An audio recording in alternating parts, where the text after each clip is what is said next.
Hello guys, അങ്ങനെ ഇന്ന് എല്ലാവരും കൂടി ഈവനിങ് ആയപ്പോഴത്തേക്ക് നമ്മുടെ ദുബായിലുള്ള അമ്പലത്തിലേക്കാണ് പോകുന്നത്. അനുവും അമ്പിളി ചേച്ചിയും ഫ്രണ്ടേ തന്നെ നടക്കുന്നുണ്ട്. അനു ഇടയ്ക്കിടയ്ക്ക് തിരിഞ്ഞു നോക്കുന്നുണ്ട് ഞങ്ങൾ പുറകെ കൂടെ ഉണ്ടോ എന്ന്. പക്ഷെ ഞങ്ങളിതൊന്നും മൈൻഡ് ചെയ്യുന്നില്ല. ഞങ്ങൾക്ക് വീഡിയോ എടുക്കേണ്ട കാരണം അതിൽ കോൺസെൻട്രേറ്റ് ചെയ്ത് നടക്കുകയാണ്. സത്യം പറഞ്ഞാൽ ഇവിടെ ചെന്ന് കഴിഞ്ഞാൽ തന്നെ ഒരു പ്രത്യേക ഒരു വൈബ് തന്നെയാണ്, ഒരു പോസിറ്റീവ് എനർജി എന്ന് വേണമെങ്കിൽ പറയാം. ഇവിടെ എല്ലാ മതത്തിലുള്ള ആൾക്കാരും ഇവിടെ വരുന്നുണ്ട്.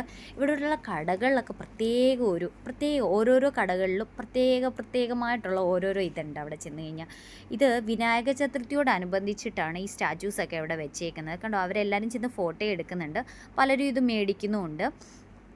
എല്ലാ മതത്തിലുള്ള ആൾക്കാരും ഉണ്ട്. അനു ഇടയ്ക്കിടയ്ക്ക് നോക്കുന്നുണ്ട് ഞങ്ങൾ പുറകിനുണ്ടോ എന്ന്. പക്ഷെ ആളുകൾ അന്ന് ചെന്നപ്പോൾ തന്നെ ഭയങ്കര ആളായിരുന്നത് കാരണം ഭയങ്കര തിരക്കായിരുന്നു. എങ്കിലും തൊഴാനായിട്ട് പറ്റി. അധികം തിരക്കൊന്നും ഉണ്ടായിരുന്നില്ല. എങ്കിലും മാക്സിമം ഞാൻ വീഡിയോ എടുത്താണ് പോകുന്നത്. കാരണം നിങ്ങളെ കൂടെ കാണിക്കേണ്ടത് കൊണ്ട് ഞാൻ വീഡിയോ എടുത്തെടുത്താണ് പോകുന്നത്. അങ്ങനെ അവിടെ ചെന്ന് കഴിഞ്ഞപ്പോഴത്തേക്ക് ഫോൺ അലൗഡ് അല്ല, എങ്കിലും എടുക്കാൻ പറ്റുന്ന രീതിയിൽ വീഡിയോസ് എടുക്കുന്നുണ്ട്. അങ്ങനെ നമ്മൾ അവിടെ കയറി, എല്ലാവരും നമ്മൾ 3 പേരും ഉണ്ട്. കയറി തൊഴുത് അങ്ങനെ ഇറങ്ങി. സത്യം പറഞ്ഞാൽ വലിയ തിരക്കൊന്നും എനിക്ക് അനുഭവപ്പെട്ടില്ല കയറിയപ്പോൾ തന്നെ. അങ്ങനെ തൊഴുത് നമ്മൾ തിരിച്ച് റൂമിലേക്ക് എത്തി. അപ്പോൾ അടുത്തൊരു വീഡിയോ കാണുന്നവരെ tata, bye bye, see U.